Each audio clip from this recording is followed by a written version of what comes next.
All right. So the last thing when you bring up with Ghana and Ivory Coast, um, you you're saying that France helped Ivory Coast to have a better economy, so No, much better I'm that the saying that. bottom. Yeah, I'm saying that the source that Thomas Sowell used said that. Okay, good. Right. So the reason why Ivory Coast outperform Ghana is not policies, but is France help them. The opening of your economy to France is a policy. So there's not a distinction between policy and French help. The French were dictating the policies. Yeah, that is the point.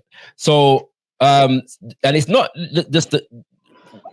Let me clarify the argument once again. Yeah, for those who didn't hear. All right, there's a book by the name of Basic Economics written by Thomas Sowell. Yes, that puts forward the argument that Cote d'Ivoire surpassed Ghana between 1960 as an economy, between 1960 and 1980, because its market was freer than that of Ghana's. And yes? That's not true. Sorry, I am saying that the book that he used to validate his point doesn't actually say that in absolute terms. It says the Cote d'Ivoire market appeared freer and it was being promoted to the world as a miracle free market success. But in fact, what it was being promoted as was not what it was behind the scenes. And in reality, this is what the book says now, the book that Thomas Sowell cited. In reality, a lot of its success was based upon the fact that it was outsourcing a lot of the running of its economy to France, and the fact that the stability within its economy was to a significant degree resultant from the fact that its currency was pegged to the French currency in a way that Ghana's currency was not pegged to any. Hold on, man. You talk all the time. Hold on, man. Because I just repeat what you did say before. So again, you mix. You're not understanding when we talk about economics and policies. There are no absolutes here, right? Ghana was not an absolute socialist country. USSR wasn't even an absolute socialist country. America and Cote d'Ivoire wasn't an absolute capitalist country. We're talking in relative terms. And in relative terms, Ghana's economy was freer. I think that's what Sowell, that's the word he used, freer. So we're talking relative, not absolute terms. And if you don't understand that basic economics, then you're going to get misled to think that, Ivory Coast wasn't capitalist, wasn't laissez-faire, so therefore, laissez-faire economics can't do X, Y, and Z. But you know. Hold on, Shaka, allow me to finish, because you talk enough, hold on. So you have to understand that about policy. It's not absolute, we're talking relative. And relatively, Ghana was more state-led than the Ivory Coast. If you're going to say now, well, the reason why Ivory Coast beat out Ghana is because France helped them. Then you're going to say, all right, France helped them to have a stable monetary policy, which is necessary for economic growth and development. And to the point where they actually benefited from that, where to the point of bottom 20% better off than Ghana. So what you really are saying is that French colonialism helped Ivory Coast to outperform socialist Ghana. I thought the French were exploiting the Ivory Coast. You understand? And if you're going to say, well, it's because Ghana went socialist and radical, and that's why, and it was sabotage, then why nobody never sabotaged Julius Nyerere experiments? who sabotage Israel experiment with socialism. When that failed, he sabotaged too. And another thing you mentioned with this foreign help, that's the whole point of trade and economics. Is an exchange, is an autarky where you're going to cut off from the capitalist West and go on your own. That's rubbish. In America, it was the British who established them capital markets. In America, America never have no capital markets. And the capital markets is important to an economy that help in the industrialization process. So trade and the exchange of expertise and cadre of engineers, etc. These things get exchanged between countries all the time. In Germany, it was the British engineers and technocrats that helped to industrialize money. And then in Russia, it was during the Tsarist period, it was the British and the Germans who helped industrialize over there.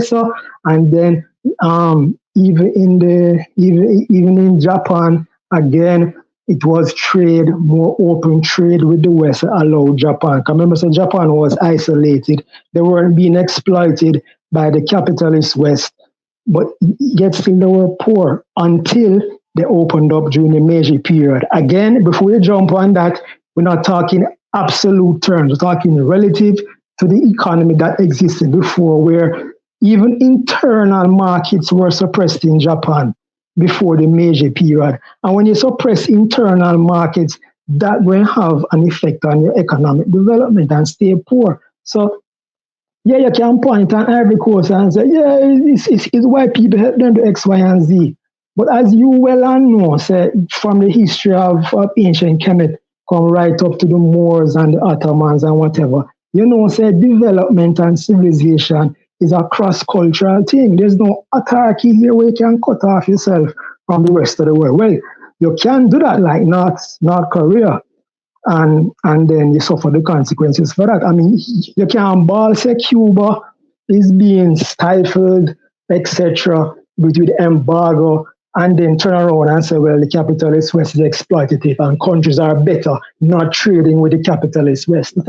That's a blatant contradiction. Why are you complaining about the embargo in Cuba then, if being open to the capitalist West is such a bad thing?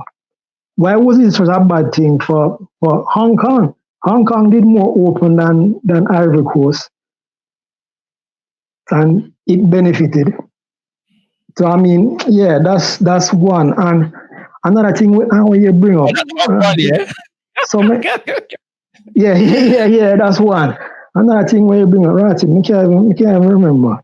You mentioned. All right, I'm going to respond to that one, yeah. So because, all right. So first and foremost, yeah, you've evidently been well trained by the patron saint, Thomas Sowell, because half of what you said, me never say.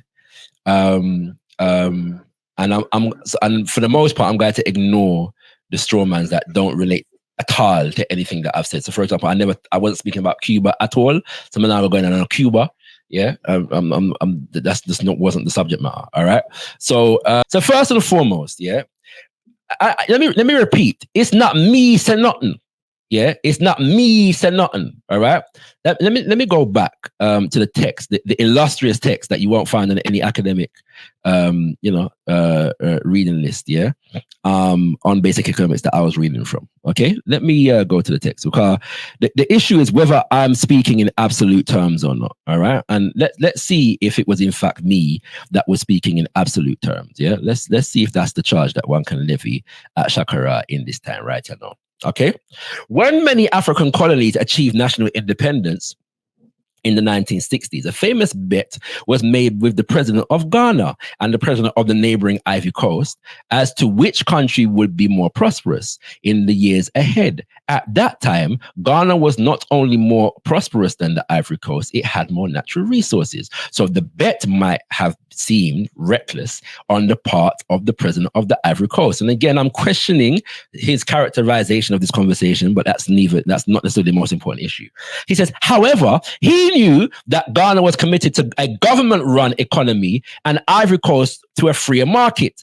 By 1982, the Ivory Coast had so surpassed Ghana economically that the poorest 20% of its people had a higher real income per capita than most of the people in Ghana. So he has made the absolute statement that it has to do with government run versus freer market. That's not absolute, my youth.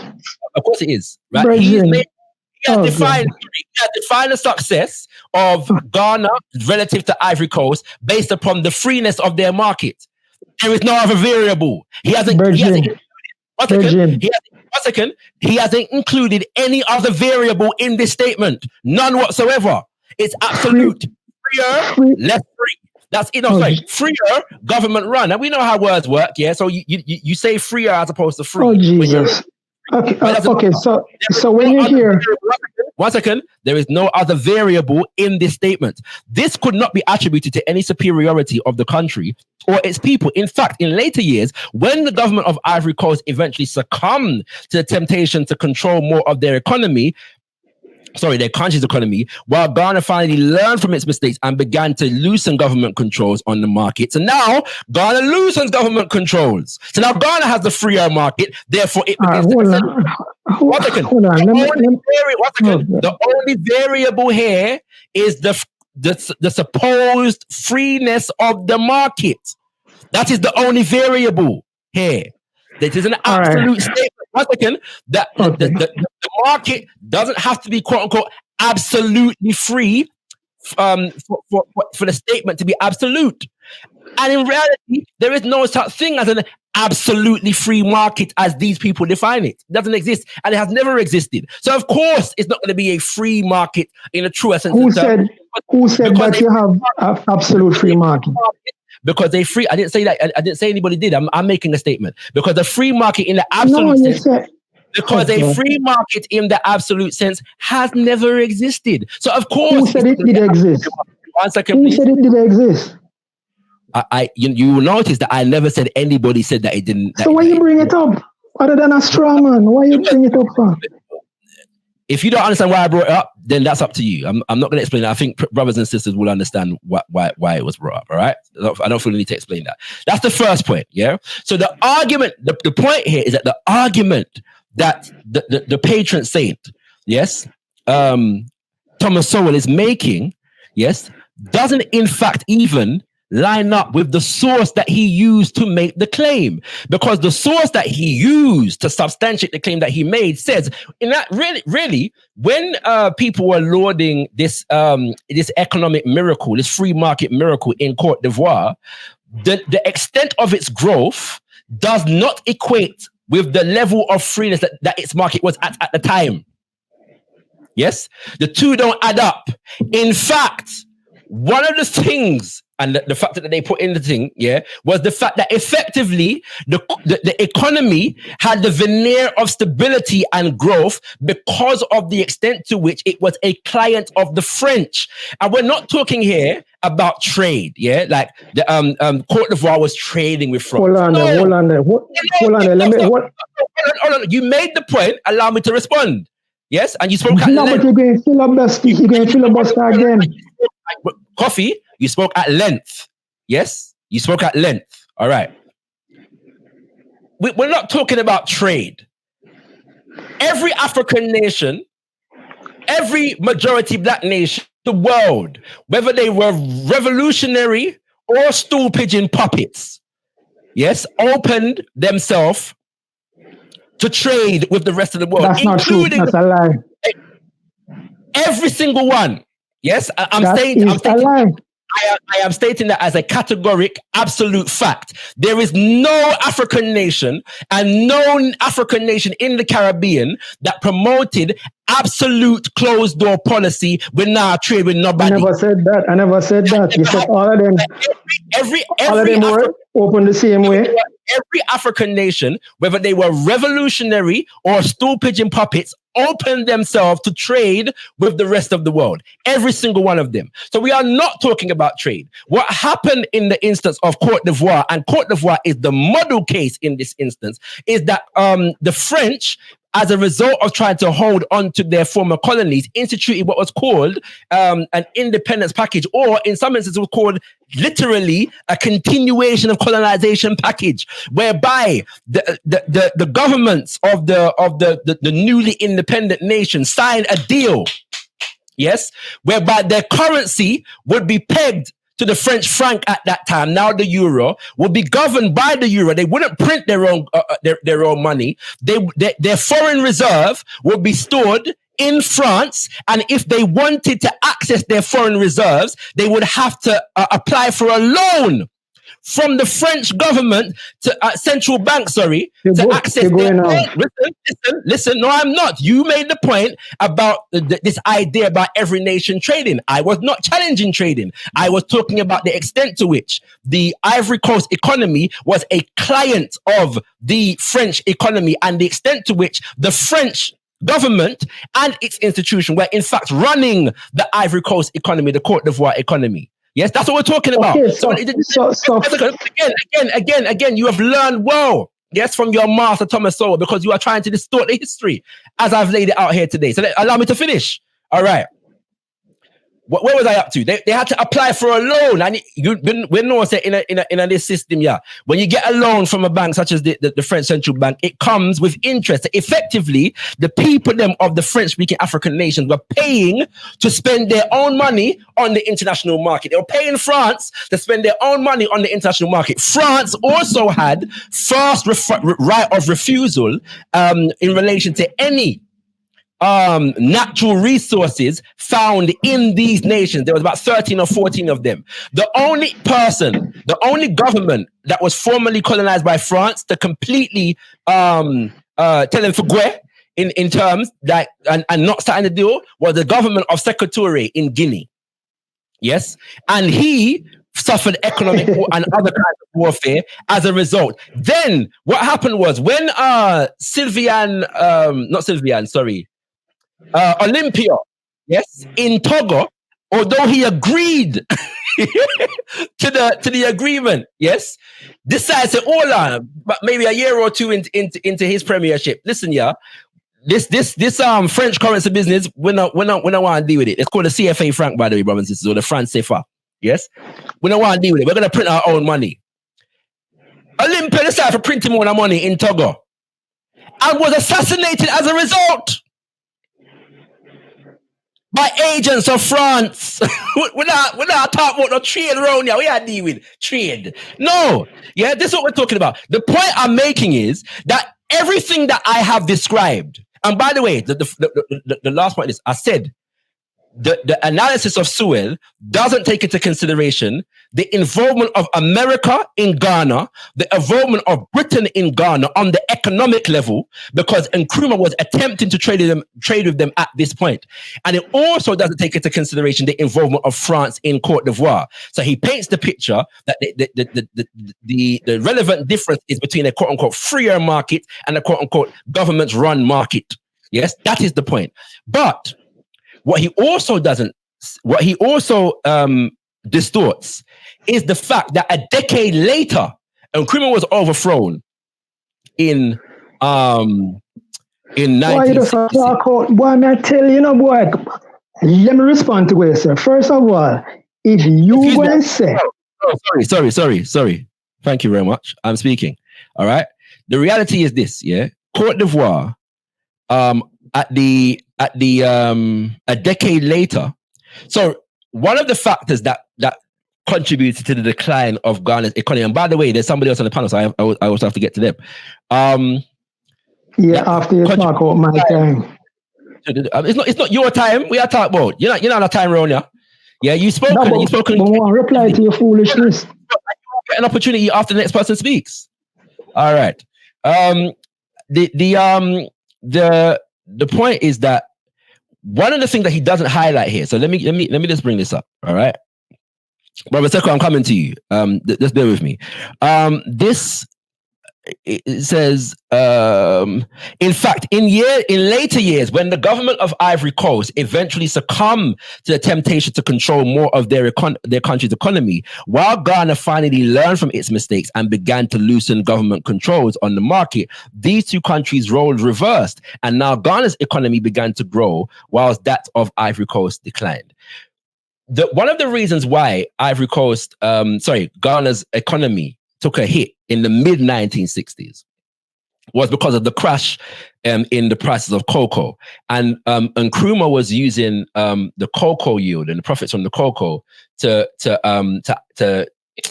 pay for to trade with the rest of the world, and also because he took out a loan and was paying back the loan with the proceeds from the cocoa. But that was negatively affected by the fact that the price in cocoa crashed on the international market. Yeah. There's a lot of reasons for why that was. I'm not going to go into the details of that now. At the same time, Cote d'Ivoire was the beneficiary. Yes, because both of these nations are cocoa trading nations with the rest of the world. And Cote d'Ivoire's trading cocoa with the rest of the world went up as Ghana's declined because of the way the foreign powers, particularly the Western powers, were playing with the trading relationship at that time. But what he doesn't go into is the fact that the cocoa crop crashed again about a decade later in the 1970s. And he gives the impression here that the troubles of Cote d'Ivoire began when the government of Ivory Coast succumbed to the temptation to control more of its country's economy, when in reality, the cocoa crop crashed and the economic difficulties in Cote d'Ivoire began before Houphouët Boigny decided to start trying to control the price of the cocoa and make other interventions into the economy. So it wasn't his intervention that caused the decline. His intervention was a response to the decline. Yeah, but you will get a different impression if you read Basic Economics by Thomas Sowell, a distortion of the history, which is not uncharacteristic of Thomas Sowell's literature. Brother Sekou,